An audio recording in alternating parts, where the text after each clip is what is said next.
have been wild. Hey, everybody. Welcome to not testing code. Welcome to Python Bytes. Hey, Michael. Hey, Brian. Hey, everyone out there on the live stream or watching later. Thanks for being here.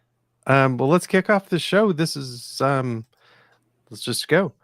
Hello and welcome to Python Bytes, where we deliver Python news and headlines directly to your earbuds. This is episode 319, recorded January 17, 2023. And I'm Brian Hawken.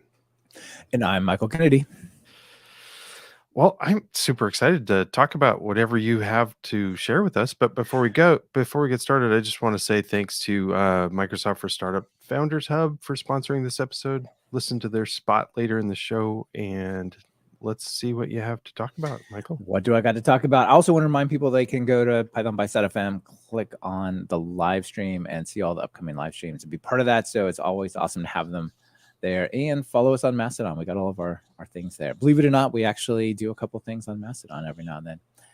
But what I want to do is actually talk about this article that Ned Batchelder wrote, which I found on Mastodon when we did our tools for readmes and other repo homepage types of things, called the Secure Maintainer Workflow. So, Brian, we got to judge the level of paranoia here. Do you worry about people getting into like PyTest check? Do you worry about people getting on your computer and accessing SSH keys or things like that? I don't know if I should, but I don't. Well, Ned does, and I share some of his concern. Like on my hard drive, I have SSH keys. If you could figure out what computers those went to, you could remotely log into them. There's a few layers of indirection that make that more difficult than you would imagine, but still not that tricky. And there's been a bunch of issues. For example, let's see, there's the Circle CI breach, I believe. It's probably a fair search term. Circle CI is super scary because they build the things that companies ship. So if you ship a website or a mobile app, or you ship a desktop app or any of those types of things, it's automated potentially through Circle CI and you send it out. So if somebody, say, were to take over your Circle CI, that would be bad. I believe what happened was somebody had gotten hold of someone's who works on Circle CI, got into their GitHub account, right? That could be through an SSH key, or when you're on your terminal, you could just type git add, git push, all those types of things, right? So Ned says, well, what can I do so that if someone did get access to run code on my behalf, that it maybe wouldn't be able to push directly to coverage.py and like just start going out to, and that's the next thing is like, once that goes out, that goes to everybody's servers, many of them anyway, right? And then you potentially have bad code running on people's servers. So like the consequence is not just, oh, Ned might get hacked, but everyone using coverage.py, which is many people, might get hacked, right? Yeah, and it's also used on developer workstations, so it's going on developers' computers as well. Exactly. And then rinse and repeat, right? Now they have SSH keys to what are they building? And on it, like it goes sideways fast. So he's like, well, I have terminal sessions that have implicit access to credentials, PyPI, Git, and so on. It would be better, for example, you can push to Git without asking for a password, right? Either through a credential cache or an SSH key or something like that. So this is problematic in a couple of ways. The less likely, less concerning, although a lot of advice sort of worries about this, I agree that it's not very concerning at all, is somebody actually gets physical access to your computer. So I don't know what most people do, but you should be turning on full disk encryption, especially if you have a laptop, right? If it could be stolen, or especially if you travel around with it and it could be lost somewhere or picked up and lifted off like the subway or something, you don't want to be able just to take the disk out and read all the data off it, right? So a super easy way to do that with low overhead is like File Vault, which is built into Mac OS, and I'm pretty sure Windows has something built in. So anyway, full disk encryption. So chances something bad happens there is really, really small. On the other hand, though, is if you run some evil code. Now, evil code could come from traditional places like spam or phishing or those other areas. But for developers, especially people maintaining popular projects like coverage.py and many other things that Ned does, is somebody could try to send him malicious code through Python and through source control. For example, what if somebody says, hey, Ned, I've got this issue with coverage.py. Check out this repo and run it to see the bug, to reproduce it. It's like, you know what that might do? Well, whatever Ned can do on his computer is what it might do. And he says, look, if I get a huge repo, not a PR to coverage.py, but a huge set of code that coverage.py is applied to, you know, what is that potentially going to do? He can't go code review every huge PR that is sent to him when it, you know, refers to someone else's repo, right? So there's things you can do, but that's his primary concern is how do you deal with people sending him bad code? So first thing is 1Password. 1Password is awesome. Also, not LastPass. Don't use LastPass. More on that at the end. But oh my God, don't use LastPass. 1Password or Bitwarden are really good choices. And it says, look, I store my credentials in there. And then you can have 2 shell functions that will load those variables into and out of the environment just for a moment. So load the GitHub credential into the environment, do a git push, unload it, for example, something like that, right? That's pretty cool. Similarly, things that are very less likely to be used are like PyPI credentials, right? How often do you really do a push? It says, but also I have SSH, a .ssh directory, which on Mac and I think Linux as well is where the default SSH keys just live unencrypted, hanging out there. So that would be something you want to keep away.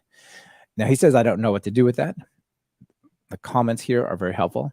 But the other thing is, he says, if I've got to run that PR and somebody gives me some huge bit of code, I'm running that in Docker. So get one of the base Docker files for Python, log into their interactive shell, git clone, try it out, and leave. So, you know, who cares if somebody hacks your Docker file, right? Or your Docker container. You're going to throw it away anyway, right? So he asked, what else can I be doing to keep safe? And luckily there are comments on his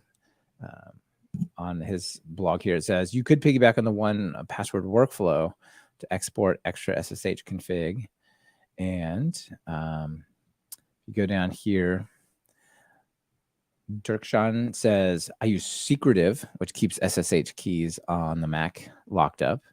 Some comments for protecting Docker, although I don't really see any reason I would care about protecting a base Docker image. But Kushal Das, another core developer, says 1Password can do SSH. So 1Password will run an SSH agent that will serve up the keys on demand, but like prompt you for a fingerprint reading or verifying your watch, or enter your 1Password password type thing, which is cool. And he also suggests using Podman, which has higher security than Docker.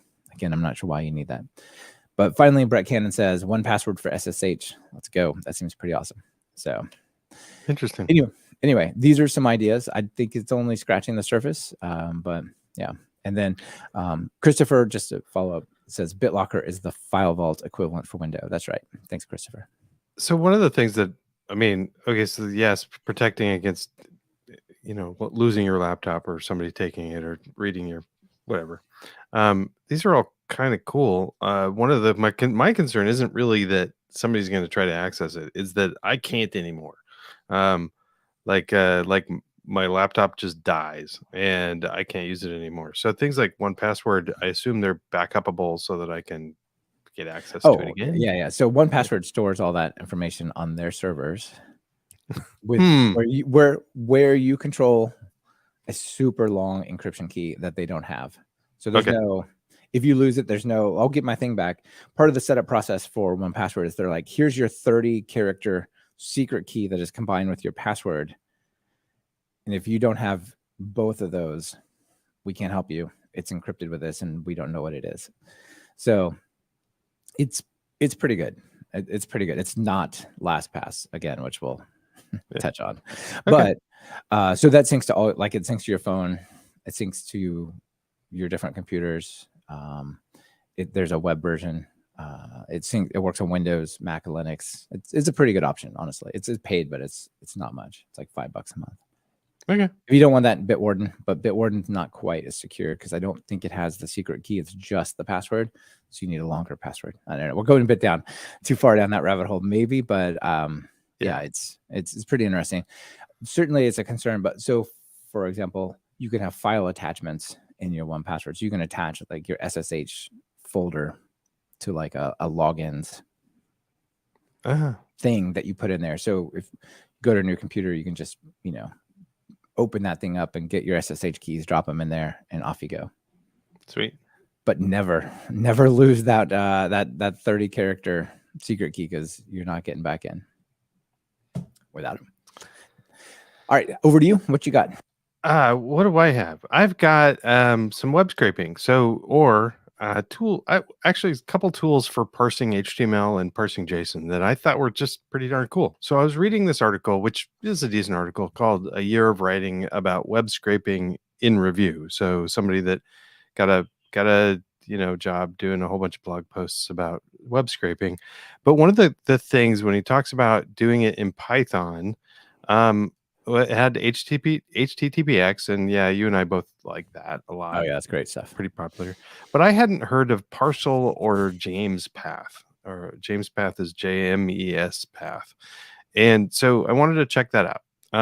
These are some pretty cool tools. So what Parcel does is it's a Python library to extract and remove data from HTML and XML, sure, I guess, using XPath and CSS. So the CSS part is the part that I'm excited about. But so the idea is like, here's an example bit of HTML that we're showing on the live stream, and you can just like access elements like you would CSS access, like H1 : text. I'm not sure why it's : instead of dot. Anyway, I think those are, what are they called? Like special classes in CSS. okay. But yeah, the text is up. But you can do things like H1 : hover, and that like only triggers when it hovers. But yeah, text. You're right. That okay? I get it. That is weird. But anyway, kind of interesting. I like the and then I'm used to the greater than. I think that's like some child of or something like that, right? Immediate child. Immediate child. It has to be immediate child. Yeah. Okay, but it's fairly clear to read then, to be able to pull out some stuff out of your HTML using these selectors. So that's pretty cool. Yeah, that's really nice. I've always thought of Beautiful Soup for that, but this sounds really nice. The other one that I thought was great, and which I probably do more often, is grabbing JSON stuff out of JSON. And so I hadn't heard of James Path, and it's just some pretty cool expressions to be able to pull out some stuff. So if you've got like this example of foo, and foo is a dictionary element, and it has another dictionary inside with bar and the value of baz, you can just say foo.bar and it'll return baz. So those are pretty cool. Just simple little tools about getting JSON data. So that's interesting, because I've never really thought of parsing JSON with like a search. Yeah. With a query CSS like search. I've always just thought of it as, well, I'm just going to load it up and navigate it. But I just want to go to this section and grab this array, and I don't care what's in the middle. Yeah. Well, and actually, so I need to play with it. So you're right. I've never really thought about too much about doing searches or something. I just like load it up and just navigate it. But if it's somewhere buried deep inside my document, I wouldn't know how to get it. So, yeah. Or possibly if it changes over time. So it's like there's a component on the site, on the page, but it's it might be loaded anywhere on the page. So. Yeah. Yeah, anyway. Exactly. Yeah, it's kind of like a CSS selector for JSON, which That is a cool discovery. Yeah. So anyway, that's it. A couple short items, but Nice. Out there, Will McGugan says pseudo classes. And yes, pseudo classes for sure. Absolutely. So that's like the colon hover and stuff. But these are all like colon read only, colon valid, colon, these colon visited. But I don't know about the double colon. Maybe that's something else. Maybe it's just a specialization of pseudo classes. Yeah. But I don't know. yeah, Have to dig into it a little bit more. Same. So I've only been doing the web for like a few weeks. I went to this boot camp. I'm getting good at HTML. All right. tell us about our sponsor. All right. Just a moment. Okay, so this episode of Python Bytes is brought to you by Microsoft for Startups. So Microsoft for Startups has built Founders Hub to help startups be successful. Founders Hub provides founders at any stage with free resources to help solve startup challenges. The digital platform provides technology benefits, access to expert guidance, skilling resources, mentorship, and network connections, and so much more. Founders Hub is truly open to all, along with free access to GitHub and Microsoft Cloud, with the ability to unlock credits over time. Founders Hub also has partnered with other innovative companies to provide exclusive benefits and discounts. You'll also have access to their mentorship network, giving you access to a pool of hundreds of mentors across a range of disciplines. You'll be able to book a one-on-one meeting with mentors, many of whom are former founders themselves. Make your idea a reality today with critical support you'll get from Microsoft for Startups Founders Hub. To join the program, please visit pythonbytes.fm/Founders Hub 2022. The link is in your show notes. Indeed. Thank you, Microsoft, for sponsoring the show. Let's see. What do I got next? Back to Git, but this time not protecting Git. Understanding your Git repository. Brian, do you know what your largest Git repository is in size? No. I don't either, but I'm pretty sure that TalkPython training, the website is just under a gig, and that's quite a bit. So maybe I haven't looked at all the others, but that one's one of the larger ones that I manage, and it's pretty big. But is it big because it has a bunch of binary stuff that I should maybe find and remove? Is it big because there's just a lot of files? If you have directories named like backup 1, backup 2 stored in there. No. version 1, version 2, version 1 final, version 1 final. Exactly. I zip those. I don't just have them as directories. Yeah. So anyway, what I want to tell you all about is a tool called Git Sizer. So it computes various size metrics for Git repositories and pointing out aspects of your repository that might cause problems. So if you've got a small repo, like who cares? Don't worry about this stuff. But on the other hand, if you've got one where it's like, God, this thing is a pain to check out, or CI builds are really dragging because of this segment, if not necessarily this tool, I think will be helpful for you. So I recently did an episode on mono repos with David Vijek, and we uncovered a bunch of cool tools. One of them is this Git Sizer, because mono repos are like, I don't just have a repository for this project. I have a repository for the company, and all 100 people put all of their projects into that one repository, which is a bit of a mind bender. But if you do stuff like that, you need to think way more carefully about how you work with files in Git and so on. Yeah. So you can ask questions like, is the repo too big overall? Ideally, it should be under 1 gig. Whew. Well, actually, maybe I'm over by like a couple bytes, but whatever. And they start to get out of control at 5 gigs, like Git doesn't behave well, sort of thing. So you can do things like avoiding compiled output. So if you have jar files, right, or wheels, I guess in our case, we have less compiled output. But if you have, say, like wheels and you want to keep a version of every release, maybe don't store that in Git. Maybe store that somewhere else and link to it in Git. I don't know. You can also use Git large file system instead of putting large files directly in there. And things that's not very compressible and cannot be diffed. They're very much hated by Git, because Git does a lot of its work by doing deltas. Like, okay, here's the main one, and then here's just the difference of these versions I need to keep. Like this one line in this text file changed. Like that could be what's stored, right? But if it's just a binary thing that can't be diffed, then It's always a copy. Yeah. So you can go through here and you download it to get started. It says if you run it, it'll tell you things like processing the, go through the blob, basically analyzing the system. It says overall repository size. Here's how many commits there are, how big the commit history is. Here's how many trees, as in folders and stuff, and how overall size of them and the blobs, right? So this one has 55 gigs of blobs with 1.65 million blobs. That is a serious bit of history there, whatever this project they ran it on. But it'll go through and tell you, what's going on. And yeah, anyway, you can sort of look and get a better understanding of what's happening in your Git repository. Cool.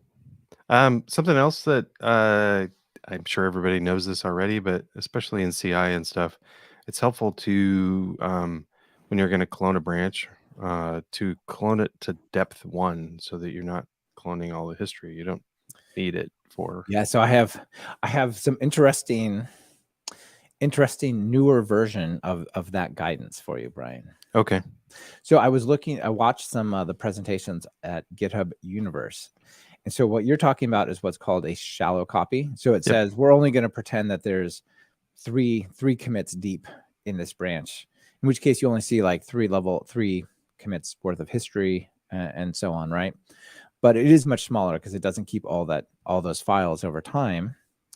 But you make the trade-off that you don't have all the history. If you wanted to go back and read that and potentially even check out back to one of those, you'd have to like delete the thing or check it out again and somehow in another like less shallow way.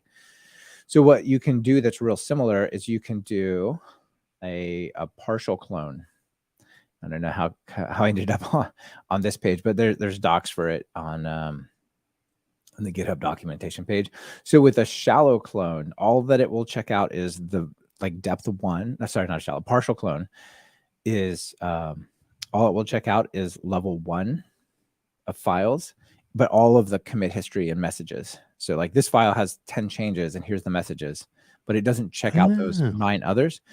But what's cool is if you were to like switch a branch or go back in history, Git will on demand download that other one.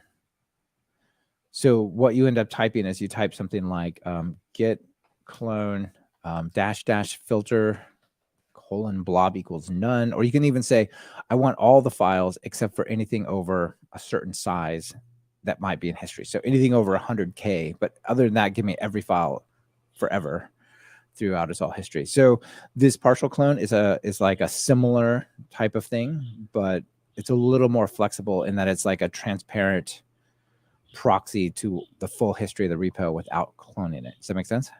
Yeah, so that might be a good workflow for like in a development environment. Yes, exactly. Yeah. If you're not hoping that you're going to be able to go offline and completely disassociate yourself from GitHub, right? If you are assuming I still have online access and I don't want this folder to be the true, complete, full history forever of the repo, I trust that it's other places, then you'd be totally good. The one place where the shallow clone would be really awesome is for CI.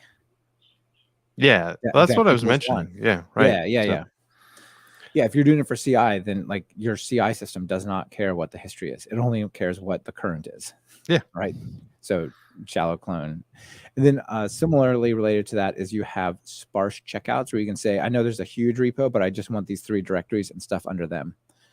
And you can mix that with a partial clone. So you can like combine these only with a partial clone, but of just these 3 directories, even though there's thousands. Oh, right. And well, and some companies do the whole like mega repo thing where everything's in one. So, and that's where it would matter because you're like, well, I don't want to check out 7 terabytes. I don't, whatever it turns out to be. Yeah. So anyway, there's like a couple of interesting things. So I present to you all the Git Sizer to give you a little bit of advice, but then also some of these other tools to help you deal with it more.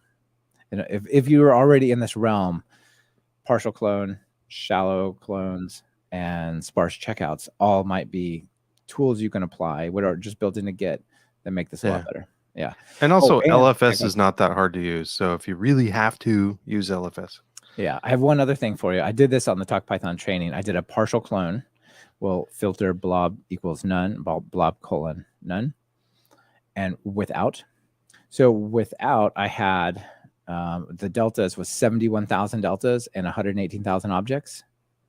With 10,000 objects, 1,400 deltas.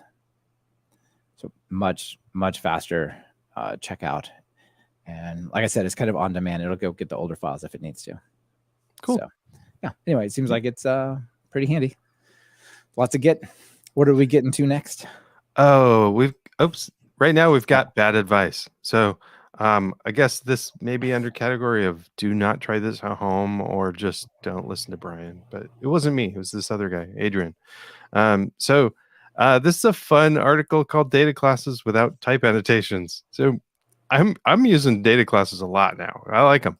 And adders too. I like both adders and data classes. But anyway, so apparently I didn't know this, but data classes don't really care what the type is. So you can put a type, but it's not it doesn't use the type. It doesn't use the type at all. Apparently. So you can do something like ... for instance, as the type. And you can do some crazy things. So that doesn't even make any sense, but apparently it works fine. And I'm like, I don't believe it.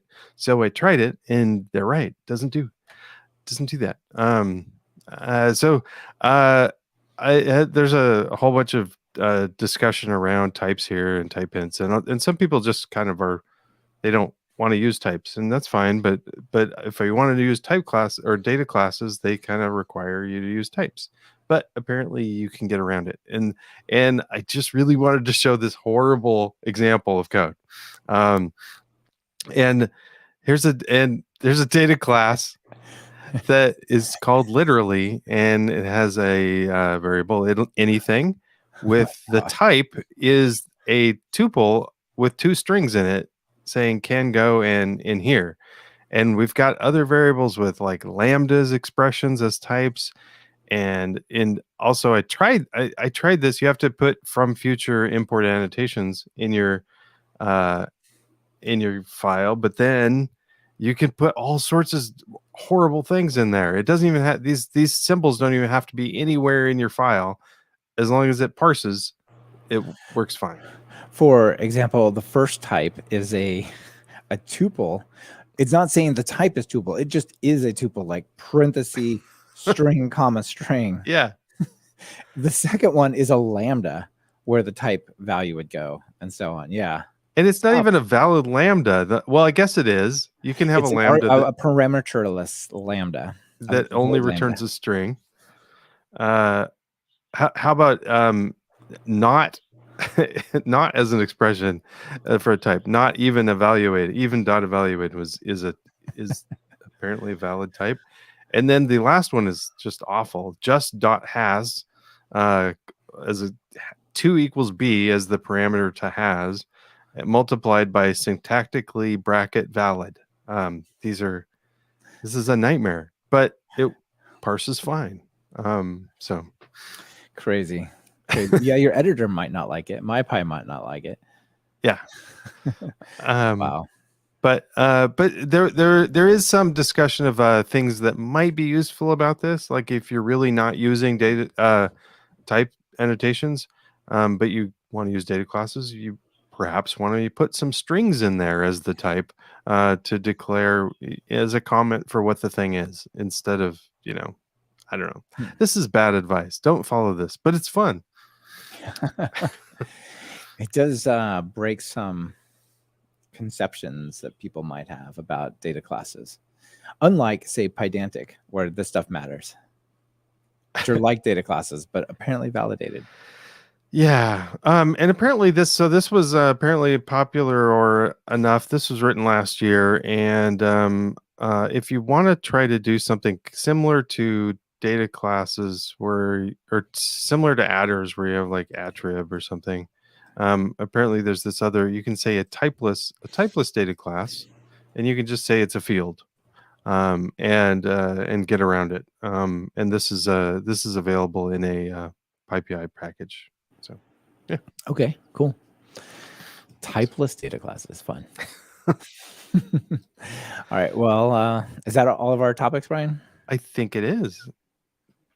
I don't have any extras either. Do you have any extras for us? I have 2. Let's see, what have I got going on here? So my notes in the show notes, my comment is the LastPass story just keeps getting worse. What I have on the screen here, what I linked to, does not fully communicate the degree to which it has gotten worse. So keep that in mind. With LastPass, it turns out that someone, guess what, broke into the GitHub repository of a developer sometime last year, like November.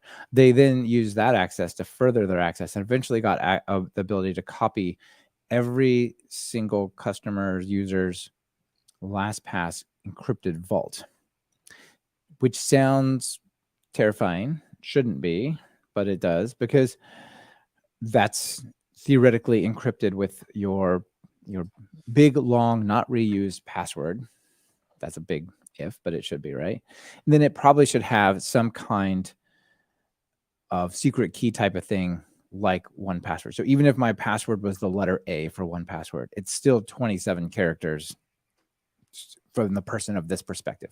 LastPass doesn't have that. It's just the letter A. So that's not ideal. There's some posts like, oh, well, don't worry, it's going to take like 100 years to decrypt this. If, big if, that would be if they had the latest settings, which are like, if I just created a new account and it used like 100,000 iterations of folding the password and other things about how long the password has to be. But here's the getting worse part. The older versions didn't enforce that. Okay. And they didn't use password folding. Instead of using 100,000 or a million iterations, they used 1. So instead of taking 100 years or whatever it is to decrypt it with a regular sort of cracking GPU system, it takes about 25 seconds to crack the password.